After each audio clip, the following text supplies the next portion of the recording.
So we're I wanted to talk a little bit about the two other, big Supreme Court rulings this week: the Defense of Marriage Act ruling, the Supreme Court now invalidating the 17-year-old law, and then Prop 8, in California. We'll talk about Prop 8 later, but we want to start with the Defense of Marriage Act. And first, I want to just bring back Amanda Turkle. We have Congressman Jerry Nadler. We have former Congresswoman Pat Schroeder. We have a reunion of two members of the 103rd and 104th Congress, I think. We have Richard Socarides, who was a gay liaison for Bill Clinton when he was president. And that's what I really want to talk about here a little bit, is Bill Clinton's legacy on the Defense of Marriage Act. The Defense of Marriage Act was enacted in 1996. It was an election year. It was Bill Clinton's re-election year. He signed it in September of that year, about 2 months before the election. He signed it, the legend has it, in the dead of night, when no one was looking, although he then ran ads on Christian radio stations saying that, Bill Clinton signed this and supports our values. Ads that were pulled very quickly. Ads that were pulled, but ads that ran nonetheless. Yeah. And so it's a complicated legacy, because in one way, there's this big victory this week that the conservative Supreme Court has handed the gay rights movement, and DOMA is gone now. DOMA caused so much havoc for so many people. DOMA is gone. Yeah, the federal component of DOMA is gone, but it's only there in the first place because a Democratic president, because Bill Clinton signed it. Congressman Nadler, I'll start with you. You were there in 1996 when that happened. Can you take us back to, what you thought when Bill Clinton signed DOMA? I was very disappointed when he signed it, although not surprised, because he had telegraphed that he would sign it. I was one of the people who led the fight against it, but there were a lot of people in the Democratic Party and the Republican Party, I assume, who voted for it just because of the politics. They didn't think it was sustainable politically not to support it. I mean, you are right that it is extremely complicated. It was an extremely complicated set of circumstances, and it is hard to go back, even though it was only 17 years ago. It's hard to go back and kind of reimagine what the time was like then. But I think it's not completely, it doesn't give a full picture to say it was only enacted because Bill Clinton signed it. I mean, what you have to do is think about it in terms of, this was 6 weeks out from President Clinton's re-election. And the Republicans were trying to, in a very diabolical and, really tough political way, make gay rights an issue that they could be used as a wedge issue against President Clinton. So this was an effort by Bob Dole, who was head of the Republican Party that year, to try to insert gay rights into the 1996 presidential election and to use it as a wedge issue against President Clinton. Right, and we should say, so the background on it was there was a case in Hawaii that was suggesting that possibly Hawaii would legalize same-sex marriage. And then, yes, it was sort of a Republican-initiated thing that we're going to have DOMA, which is going to say the federal government doesn't have to recognize Hawaii's marriages or any other. But it was the courts. No, the entire debate, it's very interesting now, the entire debate, as my recollection is, all the debate pro and con was on Section 2 of DOMA, that State 1 does not have to recognize the gay marriage performed in State 2. Nobody discussed Section 3 of DOMA, which is what the Supreme Court just overturned, which said the federal government doesn't have to. Right, and it's still active that states do not have to recognize. But there was no discussion of that at all. The whole thing was, my God, if Hawaii legalizes same-sex marriage, it's going to force Arizona to recognize it, and it's going to force this one. That was the whole debate on both sides. It was the fear of the full faith and credit part of the Constitution, literally. I mean, you remember when people used to go to Nevada to get a divorce and then everybody had to recognize it. Well, it was like, oh my goodness, here comes Hawaii, and those crazy people out there are going to, everybody will run and get married, and then they'll come back and come out. And it was really kind of an anti-court thing, too. This is going to come through the courts, because I think they felt so secure that if it was on the ballot, they'd be safe. I mean, I was on the Judiciary Committee, too, with Jerry, and it was a very painful time. Bob Barr, who had been married multiple times, was our lead guy, talking about how he was having to defend marriage. And I remember many of us making catty statements like, really? Gay and lesbian couples are causing you to have these divorces sequentially? Well, I think some of the comments were, you like marriage so much, you've had a few of them. Two of them, exactly. But the question with Clinton is, and I take your point, obviously, that this was the Republicans trying to trap him. I mean, it's an election year, and that's what your opponents are going to try to do to you. I think the question, when you talk about Bill Clinton's legacy, and what people try to grapple with, is this was not a Clinton 48, Dole 47 election where it was dead even all year. The polls poll, the most recent poll when he signed it, September 20th, 96, there was a CBS News poll that day that said 56-34. He was crushing Bob Dole. Bob Dole was out there calling the Dodgers the Brooklyn Dodgers. I mean, I have a soft spot for Bob Dole, I have to say, but he was a hapless candidate in 1996. And Bill Clinton was going to win this election. I think when you start talking about his legacy, where the criticism comes in, it's like, how many people think Bill Clinton really wanted to sign this? Okay, most people that I talk to say they don't think he really wanted to sign it. Well, he had, okay, maybe he's going to take a hit here. Instead of being up 56-34 in the poll, he's up 52-38. Well, maybe that's one of the reasons why he's such a successful politician, because, in politics they say don't take any elections for granted.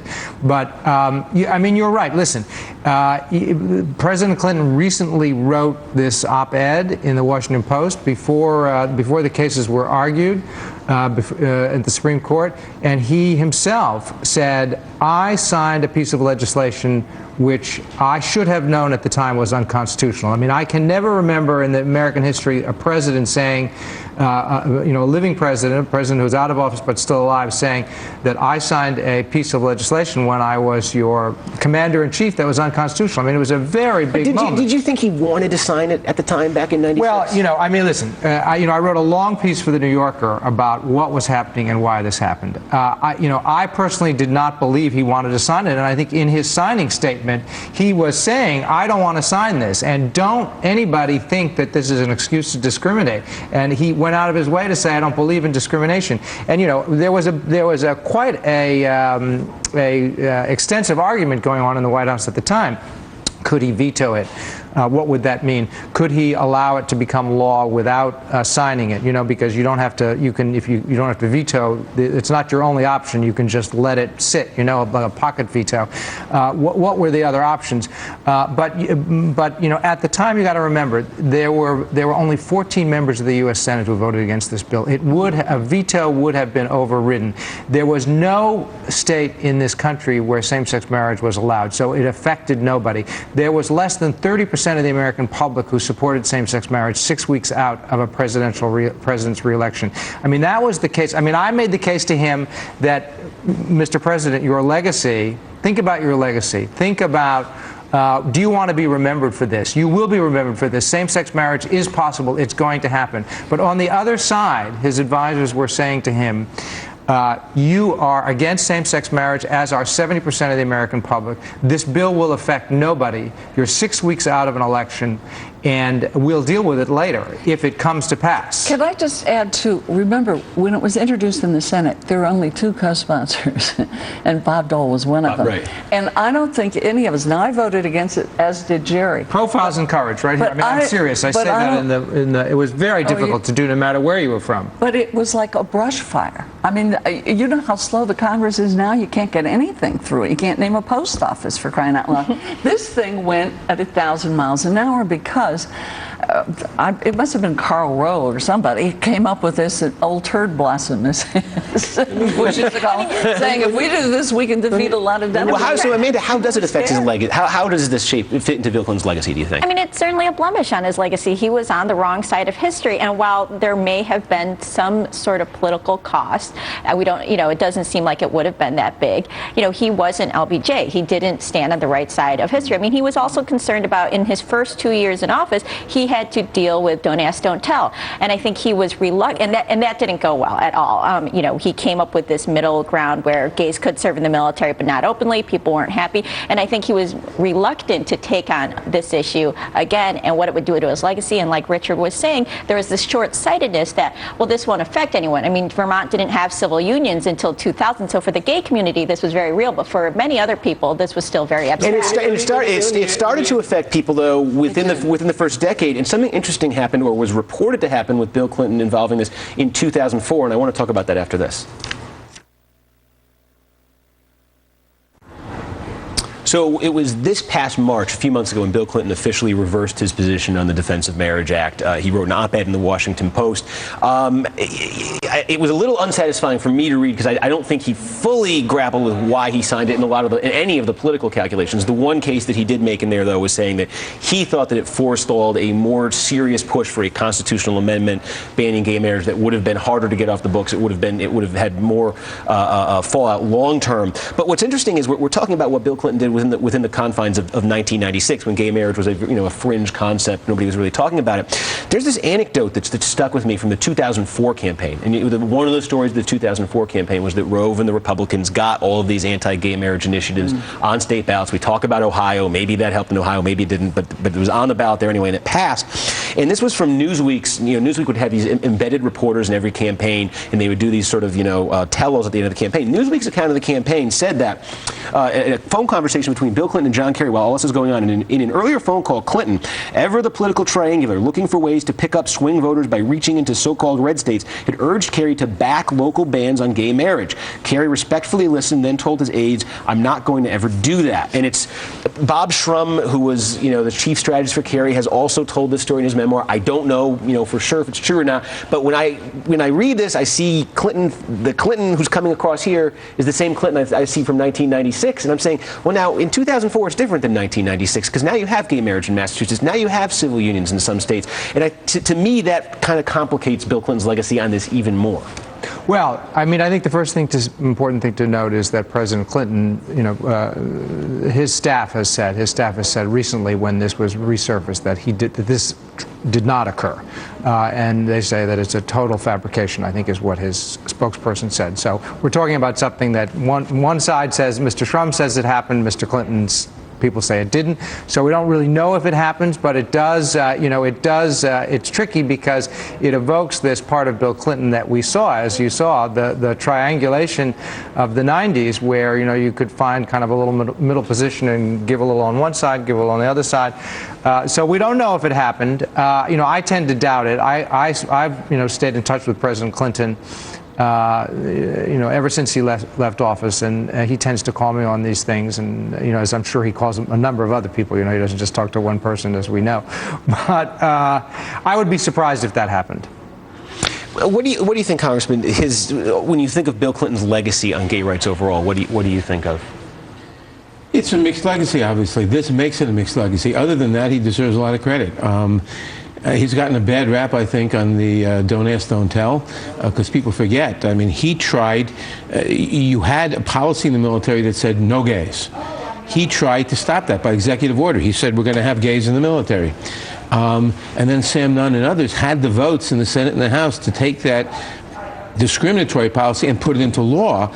And to prevent that, they came up with the compromise, the not very good compromise, to put it mildly, of don't ask, don't tell. But he was forced into that. He tried to do the right thing there, and he issued executive orders on various things, and he appointed gays and lesbians to high-profile positions, including the first Steve Hormel as the first ambassador. The big negative, obviously, is that he signed DOMA, and that's hard to forget. And the executive order he signed. Remember, the most important thing, the two most important things in my mind on the Clinton legacy on gay rights is that he's the first president to say that gay people had a right to be entitled to be open and be part of the political process by the appointments he made and so forth, and by seeking support. He's the first person running for president ever in 1992 to seek the support of the gay community. But very concretely, he signed two executive orders. One, an executive order that banned sexual orientation discrimination in the federal civilian workforce, and another one that banned the federal government from denying security clearances to people because they were gay. That's right. And this was unheard of at the time. And if you think that it was a small thing, when he signed that executive order banning employment discrimination in the federal government, the Republicans in Congress tried to deny funding to its enforcement. They tried to override it, and they only missed by like 12 votes. That's right. That's true. Well, that's the thing. I think the thing that it always comes back when I talk to, specifically on the issue of gay rights, when I talk to people who were generally supportive of Bill Clinton, whatever their issue was, they say the common thing I hear is, well, they think his heart was in the right place. Well, they understand his actions were in the right place. And they understand that, also he was an unusually smart politician in terms of, this is what I have to do to get elected, this is what I have to do to stay in office. The question with Clinton is always, though, did he compromise away too much in the name of staying in office? I think you have to put one thing in context. He did all these good things for gay rights in an unprecedented manner and in a time when it's hard to remember what the time was like now. And on gay marriage, he did this one bad thing. But you have to remember, I think, in putting that into context, how fast things have changed. In 2009, 13 years after he signed